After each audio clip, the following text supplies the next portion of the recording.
Haha! Hello! Welcome everyone to week 8 of quarantine.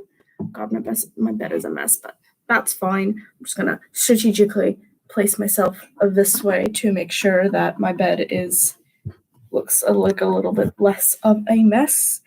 How's everyone doing this lovely quarantine? Week 8 of lovely quarantine season. Hopefully y'all are staying active, fit, generally put together, sane, well-fed. I don't know. First. Yes, you are. Welcome, Elle. I missed you last week. Я по тебе очень соскучилась, дорогая моя. Как у тебя дела? Вот смотри, потому что у нас... There's a whole ass 3 people. This is... Thank you all for joining us. Shout out to Elle, who very beautifully said first in the group, in the live chat. You're forgiven for everything. Oh, goodbye to who just left. I guess I wasn't interesting enough. Whatever.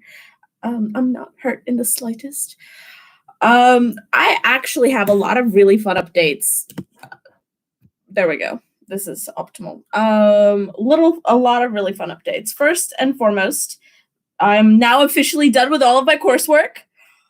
I have completed. Hello. I have in fact completed all the work that I needed to submit for all of my individual classes and modules. And so all that's left is all that's left is my dissertation, which will be written eventually, sooner, hopefully sooner rather than later, but also at this point, who knows? Not I. It will be what it will be. Secondly, I finished hi, Keiko. Secondly, and very much more importantly, I finished this very important.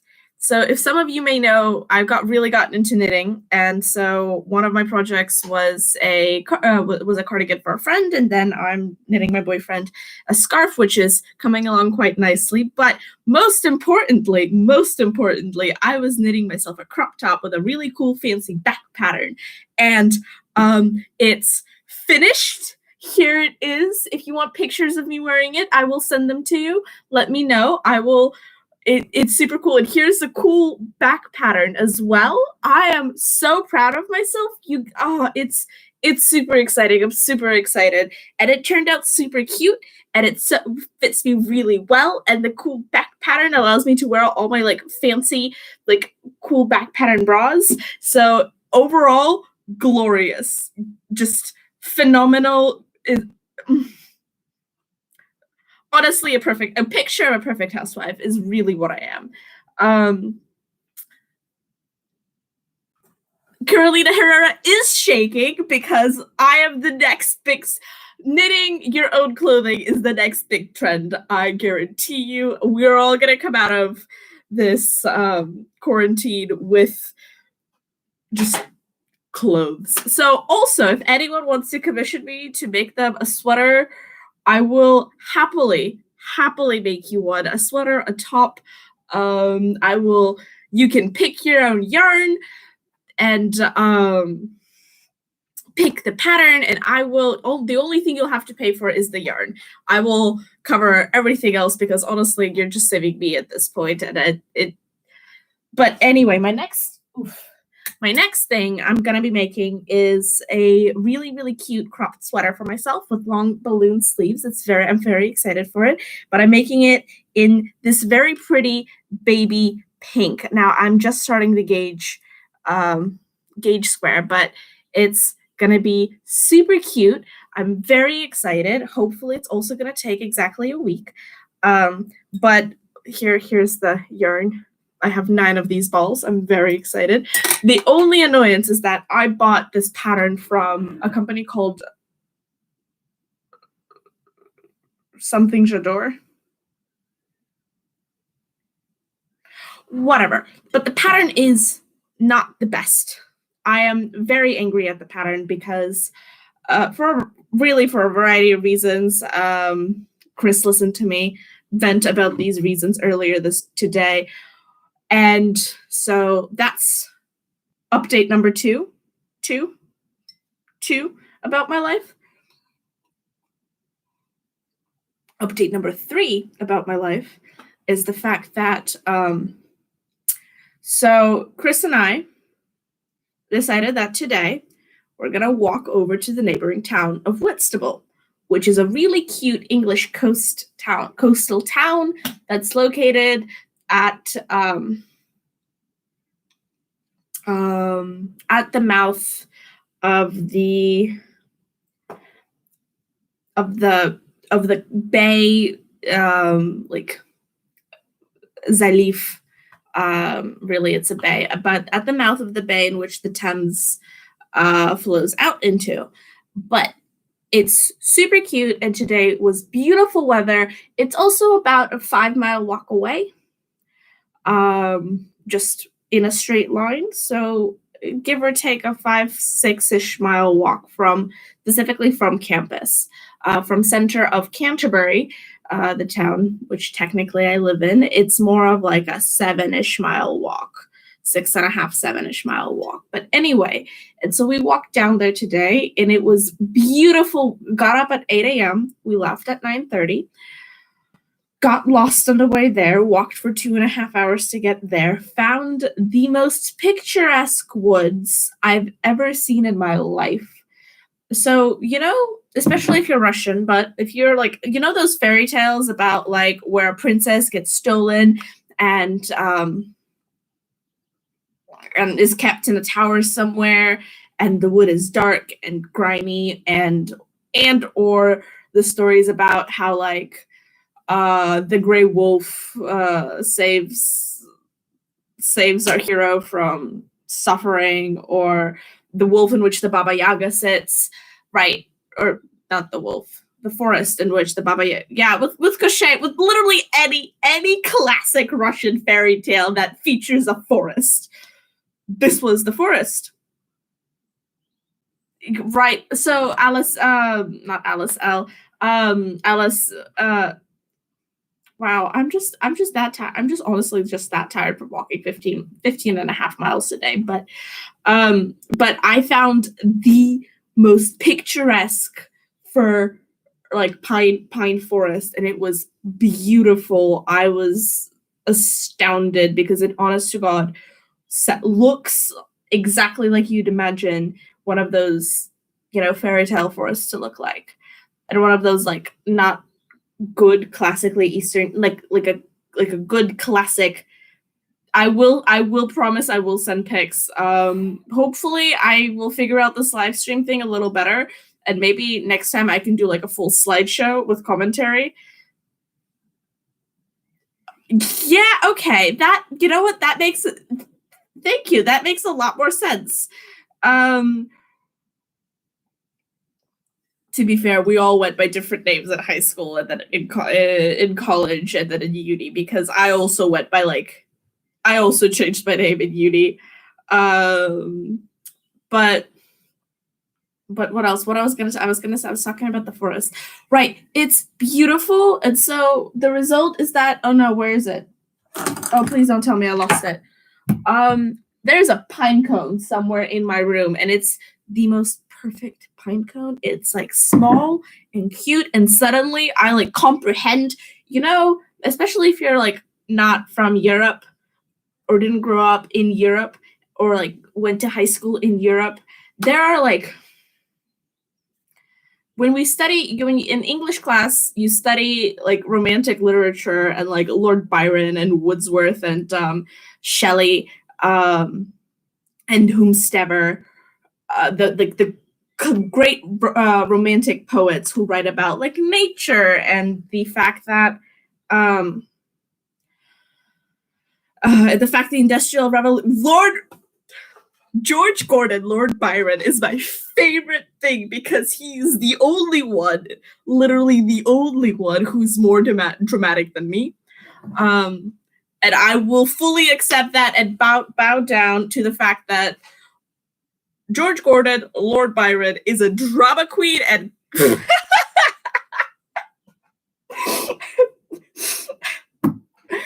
right. I'm not gonna say that out loud because I'm kind of worried they'll boot me off the stream again, like they did in my first episode. But please refer to the live chat at the bottom. L just had a what Alice or L just had a wonderful contribution to this conversation about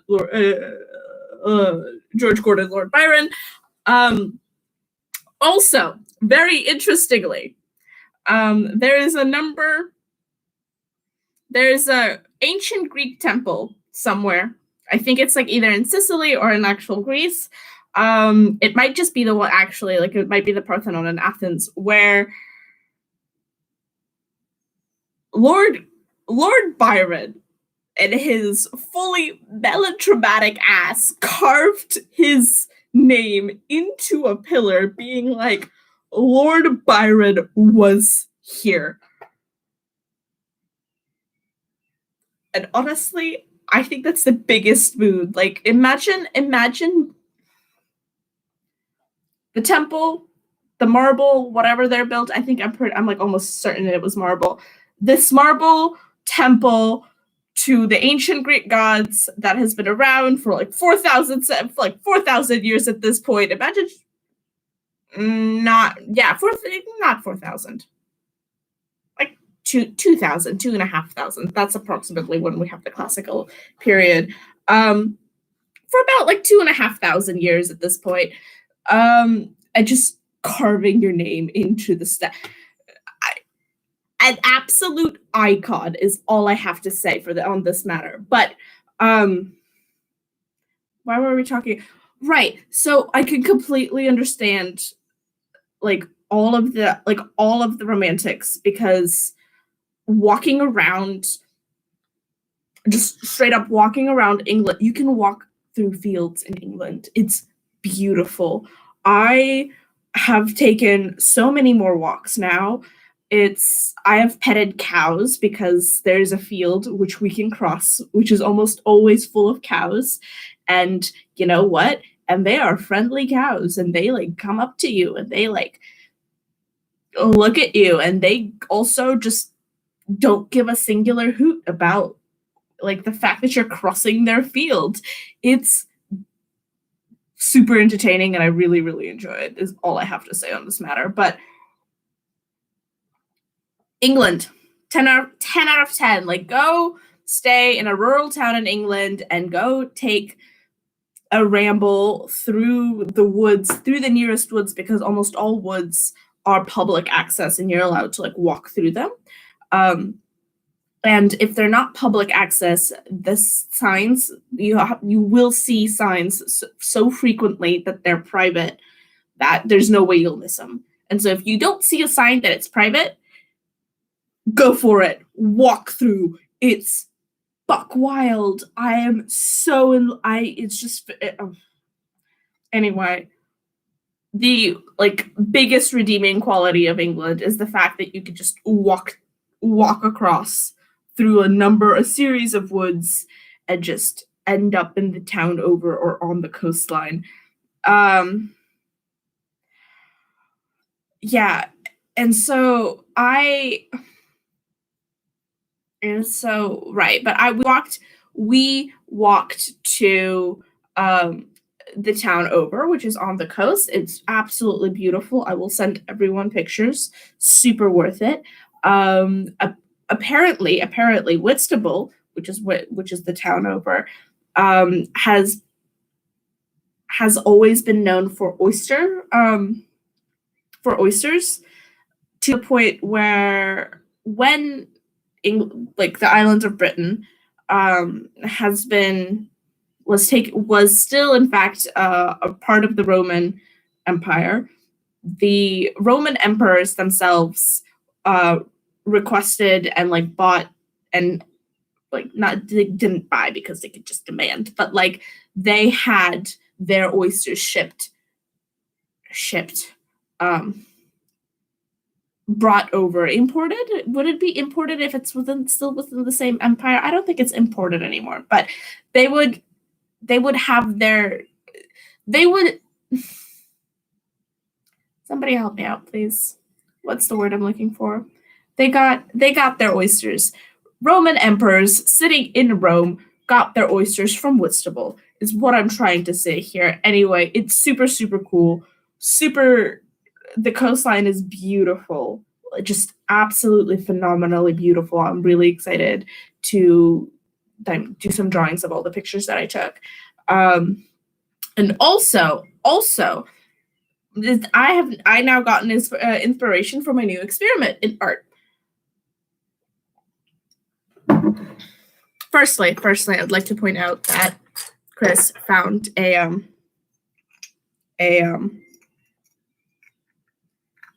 oyster shell on the beach, opened it himself, cleaned it out, made sure. So he was very insistent on making sure that he could open open up the oyster shell, because he wanted to see if there was a pearl inside. And look at how white this is, right? This is beautiful.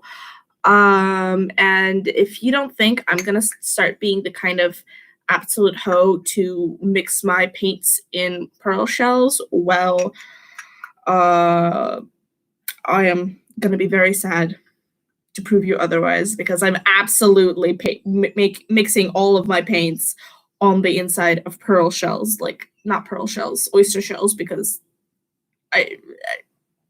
it's for the aesthetic. It really, really is. Also because you could just close it together and the paint won't leak. It's super cool. I am super excited for it. Unfortunately, there wasn't a pearl inside this one. So I just got myself a brand new set of watercolors. I think, yeah, here they are. I've got myself I spent a whole 20 pounds during this pandemic, which is approximately $27 on this very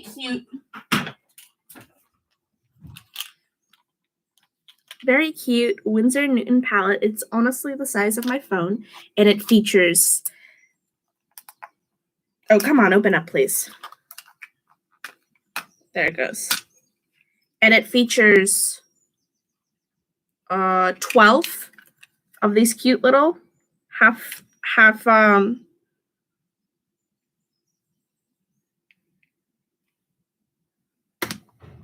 I'm forgetting the word again. It's fine. But it features these really cute small sized watercolors. I'm very excited to go all out with them. But yeah, I usually do my specialty, my personal specialty is actually pen and ink. And so I ordered myself, again, treat yourself. It's quarantine. You're about to be bored. I ordered myself Micron fine liners is what they're called. But very excited. I haven't opened them yet, but here they are, all brand new. I'm just like honestly shaking with excitement at this point. And so that's my specialty is black and white pen and ink drawings. But past that, I'm really good with colored pencils, and that's usually what I do to render specifically color. But I am thinking about expanding into watercolors because I feel like that's going to be super, super cool. And because watercolors are super dependent on mixing color before you put it on paper. This is where the oyster shells come in. And then second art project, which is so much more exciting, is that I got a couple. So I don't know how well you can see this, but a couple of, I'm assuming these are also pearl oyster shells, but they have the mother of pearl coating on the inside. And so what I'm gonna try to do is I'm gonna try to make pearl powder by crushing into powder these two little bits. Oh, here's another good one. Here's another one that's already had it chipped off. Like, look at that shine. Look at that. It's super exciting. But I'm gonna smash it into powder, and because I don't think I can like chip off the actual shell. What I'm going to try to do is I'm going to smash into about, and again, at the suggestion of Chris, I am going to mix it into water, and the shell should fall to the bottom of the beaker, and the powder should stay on top. And so then I'm going to leave that powder out to dry and see if I can start adding it into like, again, my paints, probably into my watercolors, and seeing about maybe how well that would work. Or if watercolors don't work, then I guess I'll just keep it for aesthetics. I'm like pearl powder, mixing a little pearl powder into your foundation seems like a great idea for a very neutral highlighter. But again, we'll see if it works in the first place, because I'm not positive it will work well in the first place, but maybe I can figure something out. And so those are my like biggest things. I also have a couple of, it's just the beaches out here are super pretty, and have also so many different like shells and like bits of shell as part of the beach, because they're fairly rocky. And I'm actually really like it. And so next time we go out to Whitstable, which we already decided there will be a next time, we're gonna choose like a really nice day, again like today, where it's like a beautiful 22, 23 degrees Celsius out, and go paddleboarding as well, because there's a shop out there that is open, and that you can rent paddle boards for like £15 for 2 hours. So that's what we're gonna do, because also turns out that the water here is a lot warmer than it is in San Francisco, and I got used to like swimming in the waters in San Francisco, and surfing when, because you surf in the water off of the California or Northern California coast. And so this is like a nice, very nice, pleasant water, especially when it's like a nice 25, 26, 27 degrees out. I think it's going to be beautiful. And so, yeah. And so those are like my biggest updates. Hopefully that goes well. I'm also big sad is that Chris is going home for a couple of weeks. On next weekend, and so I am gonna need new entertainment. But so that is that, and so those are like the big things. I finished my essay. It was not a good essay. I'm gonna tell you this right now. The essay mentioned in the last stream, but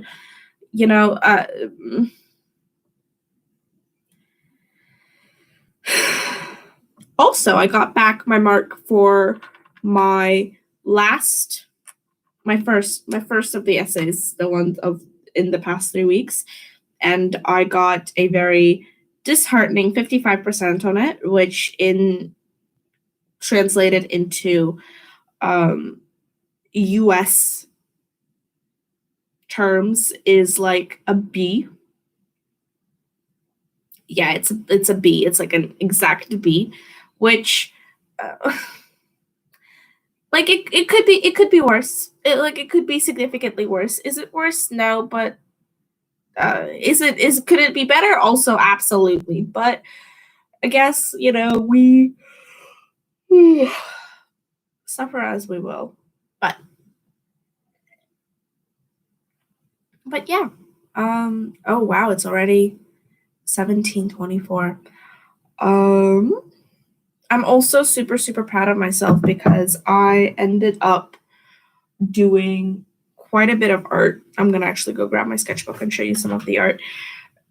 A B in uni is an A in high school, but also I didn't even get A's in high school. So, it is what it is, right? No one really cares about your grades once you graduate. As long as I graduate, and graduate with like not failing everything. I think I'll be fine. Also, no detriment policy means that I come out with an average of a 68 plus, which in US terms means an average of an A minus for all of my classes. So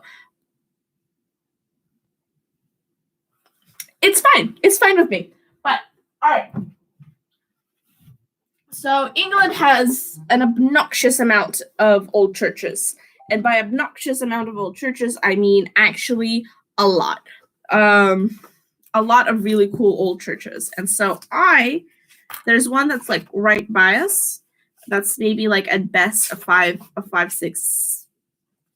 7 minute walk away. And I'm really proud of myself because I haven't been doing art in a while.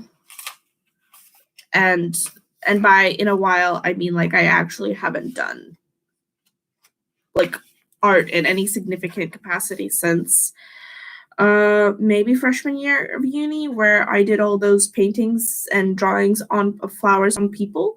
But like anything outside of like anything other than that, I really haven't done a lot. And I want to change that over the summer, and I really do want to relearn how to draw not only how to draw people and not only how to draw like things that stay still, which are fairly easy to draw for me at this point, but also really focus on like bodies and people and faces, because those I always find those super, super difficult, and everyone finds those super, super difficult. And so I'm super proud of my couple of cool drawings from the graveyard behind this church. All the churches feature graveyards, and so these are just really quick, like 5-10 minute sketches that I did to, again, warm up my eye and my ability to like look at things. And so yeah. And that's part of also why I'm really excited for the summer. And I know everyone says, and while quarantine ruined a lot of plans for a lot of people, including me, right? I was supposed to go home for a week, which, right, the homesickness is really kicking in at this point, because I really miss like being on the coast and like doing the walk. Really reminded me, and like smelling the sea breeze really, really reminded me of being at home, and how much I miss San Francisco, and how much, and less like how much, oh, there's the pine cone. Right, I'm going to show you this pine cone because I really like this pine cone. Look at this pine cone. Look at how cute and small it is.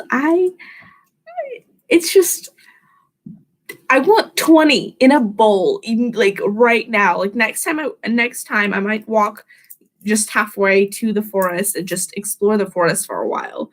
And just look at how cute. I also really want, right, so I volunteered, there's a museum in San Francisco called the Asian Art Museum, and so I volunteered there for like 3 years. No, not 3 years, a year and a half. I volunteered somewhere else for 3 years, but the Asian art, so while I was there, so part of my volunteering duties was that I sometimes worked the coat check. And so people there could check out, like leave their stuff, but also they could check out these really cool like cane chairs where it's a cane, but you can also turn it into a chair, which now that I do like art, not now, but like now that I'm back into art, I really want to find myself like a really easy, like an easy to carry stool or something easily foldable, that's light and like handy to carry, so that I can just plop myself in the middle of like a forest onto a chair to sit and draw, because it's proving to be somewhat dangerous for my jeans for me to just sit down on the grass, as the jeans that I'm wearing right now have definitely been stained by some very intense mud multiple times, and I know I know that there's sand in the back pockets and all the back seams, and it will be there for the next 3 washes at the very least. So maybe I'll find something on Amazon. I should find something on Amazon. And yeah, those are the big things. Those are the big things that I wanted to mention today. Hopefully everyone else is being creative and loving life. Congratulations to Natasha, who has watched this stream a couple of times, but I would like to just point out congratulations to Natasha for graduating Tulane University summa cum laude with 3 majors and a whole degree early and a whole semester early. So she graduated with a major in French, Russian, and political science, and with 2 departmental awards as well, right? A queen, an absolute legend. I am extremely proud and super excited for you. And she's actually going to start school at Sciences Po, the school that very impolitely told me that I wasn't good enough for them.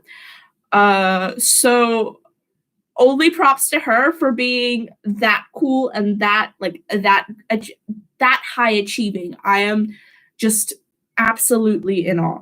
Unfortunately, she was not unfortunately, but she was in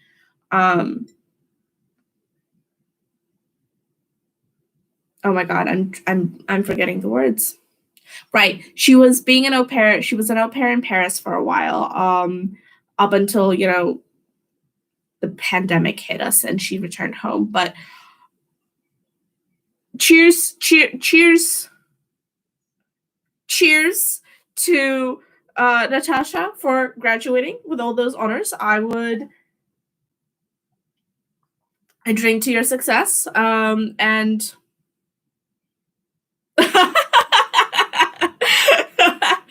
Alice very effectively said, also congrats, Natasha, you sound like a Terminator.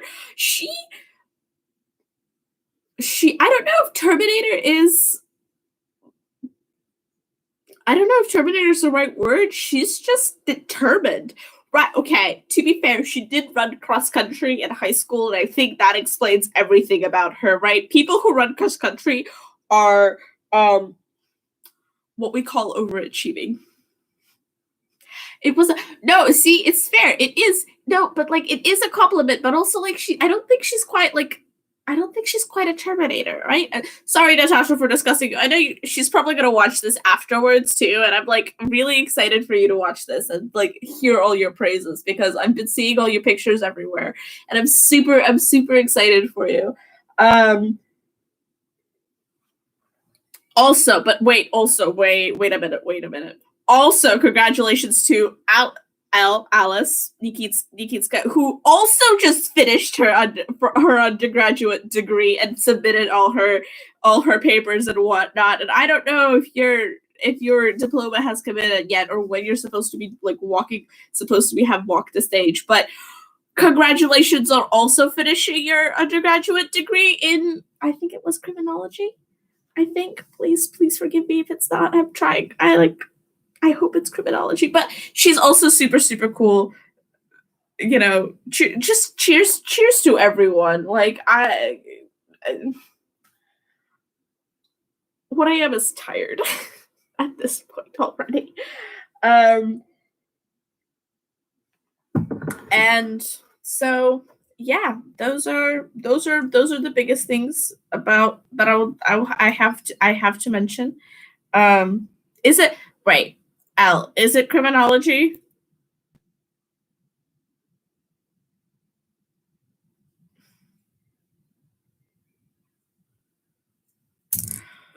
Right. Please see in the live chat the fact criminology cum laude, which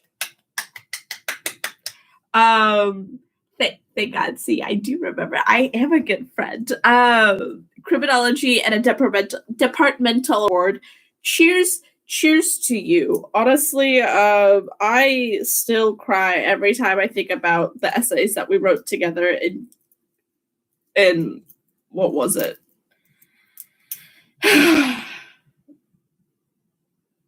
Constitutional Law 1 with the legend, the man himself, the legend, Lane Sunderland.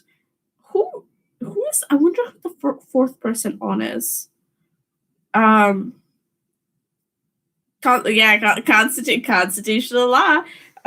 You haven't lived until you had to write a case summary on a U.S. Supreme Court case. It's also, Lane Sunderland is also the only reason why I can explain the nuances of American law to Lane v. Sunderland. Oh my! That's why he always cited. That's why he always cited LVS. Oh, that. Oh God, that's. I have never thought. Right, I am a shame. I am a fake. I am absolutely atrocious.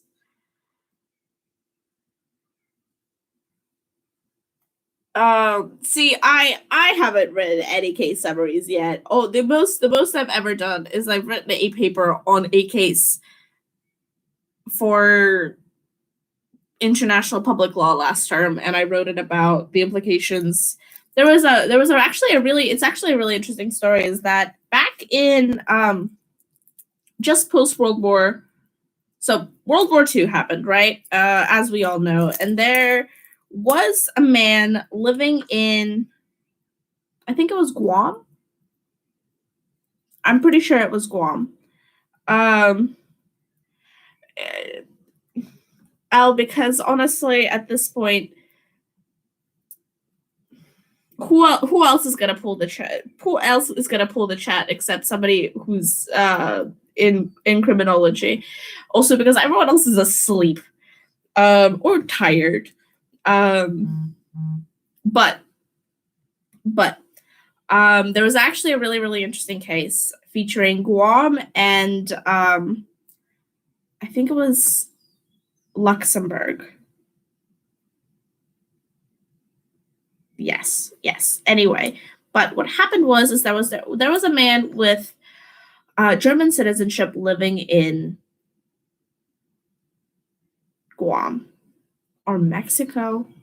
Wow, see, this is how good I am of a student. I can't even remember anything about this court. No, and it's Guam versus, it was like Guam versus Luxembourg. And there's this man living in Guam, and he had a plantation, generally like, or maybe it wasn't Guam.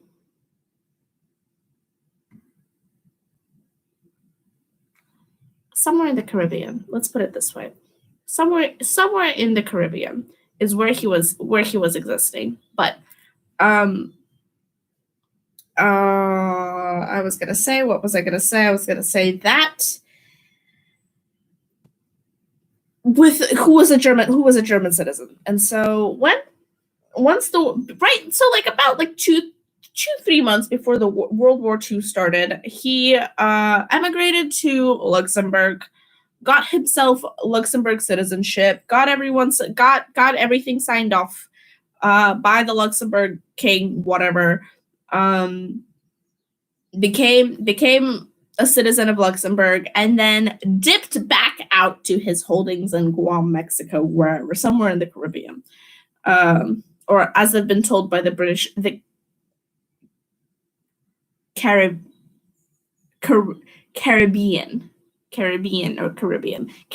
right? Somewhere in the Caribbean. And at the end, so he then registered himself again with the new foreign country as a citizen of Luxembourg, updated all his documents as a citizen of Luxembourg. And by that point, fun fact, German law stipulated that if you accepted a different citizenship, you lost your German citizenship. This is very important. And oh my goodness, what is it? Wow, I'm forgetting all the facts of the case. Goodness. It was that, right. And so World War II starts. Everything goes to hell. And I'm saying Guam because I'm pretty sure it's Guam or Guatemala. It was Guatemala. Ha! I'm not the smartest of people, but it's okay because I now remember it was Guatemala versus Luxembourg. But anyway, the government of Guatemala seizes all of his property and all of his holdings and freezes all his assets and asks the US to freeze all his assets, and the US also freezes all his assets. Generally not a good thing. And Luxembourg then, after the end of the war, the establishment of the ICJ, Luxembourg then sues Guatemala for on behalf of this individual for damages and for all of his wealth to be returned back to the individual because right,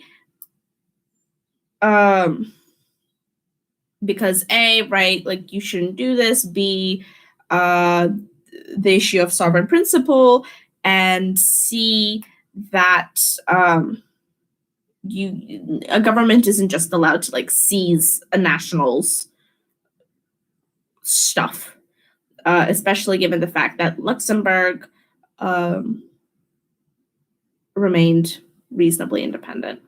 And there was no basis for the seizure of there was really no basis for any of the seizure. And it was really interesting. The court case was really interesting because it turns out that the ICJ ruled the case inadmissible because it was an internal decision by the government of Guatemala, and the government of Guatemala was allowed to do whatever they wanted. And so be it. But it was really, really interesting in the fact that the court case got dismissed and it's entirely because of the questioning of the validity of the citizenship of this dude. And I think that was, and my argument in this essay was essentially that is a really, really, really, really, really questionable basis for which to dismiss citizenship, especially given the fact that this entire court case, this international court case, was based on, and the dismissal of it was based sheerly on the fact that a bunch of judges got together, looked at this guy's citizenship status, and was like, you know what? We don't agree with it, even though the country in question, 9 years after the fact, was still claiming him as, their citizen. So, yeah, just in case, if you ever... there was a point that I was trying to make with this, but right.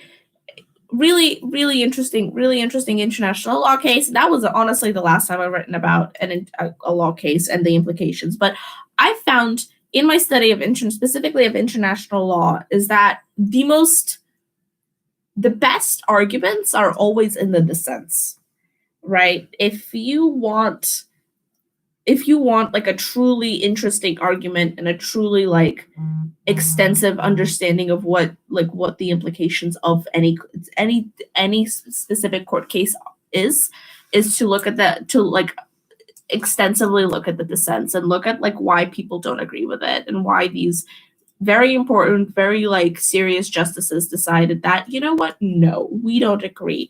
Another very interesting dissent was a 1,270-page dissent written by a judge from India in the Tokyo trials, which were essentially it was a number of Japanese officials were put on trial for war crimes, and that was also of really questionable legality. But what can we do? We like court cases, we like justice, but can justice ever be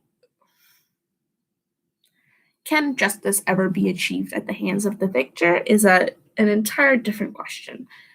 I'm also, because I'm definitely running out of things not only to talk about, but also any will to talk about anything, because I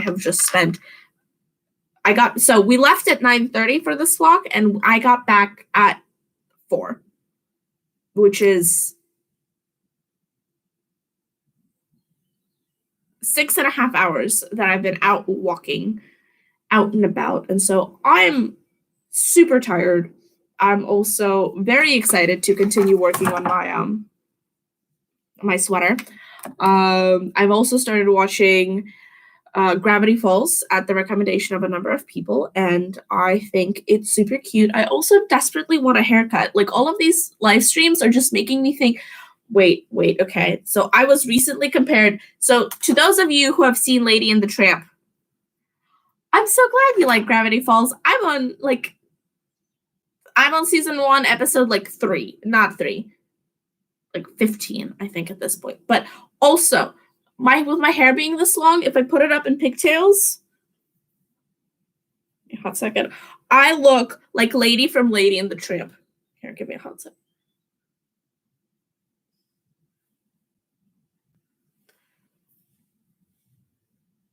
Oh no, this is not gonna work out. But anyway, I promise you, I will do this for next stream. I will put my hair up in pigtails so you can see that I, honest to God, look like Lady from Lady and the Tramp if Lady was a person. Cute, but do I really want to look like a Cocker Spaniel? But I was going somewhere with this. Also, another reason why I really want to finish this is because I have this to knit. I have to finish the Letterman jacket that I've been knitting. I have to knit, not have to, but really desperately want to, because I really want to finish all of these projects because they're just driving my entire existence right now. For Keiko, that I promised. So again, and also again, for honestly everyone who watches this, or anyone who watches this in the future for whatever reasons, if you want something handmade knitted for you, you only have to ask. I will make it, and you will only have to pay for the yarn, because honestly at this point I'm so bored, and I'd like some financing for my hobby. I will also pay for the shipping to send it to you once it's finished, so order away. But once I finish all of this knitting, hopefully sometime soonish, maybe within the next 2 weeks, a while back I bought the Humble Bundle on the COVID-19 Humble Bundle of video games, and so now I have approximately $1,000 worth of video games on my Steam library waiting for me to play them, and I have not opened a single one. I also haven't played the love of my actual life, Elder Scrolls Online, in a while either, so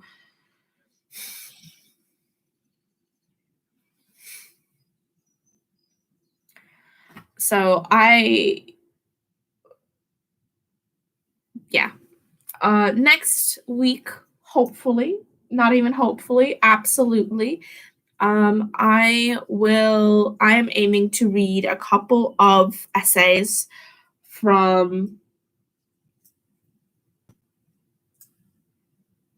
either the Happiness Hypothesis or Thinking Fast, or Thinking, by a collection of essays by John Brockmeyer, something or other. Zoe very, very efficiently commented, "There's no gaming anymore, there's only knitting." It's true. Yes, Thinking Fast and Slow is very, very good. I think I have a copy of specifically Thinking Fast and Slow, but there's also a different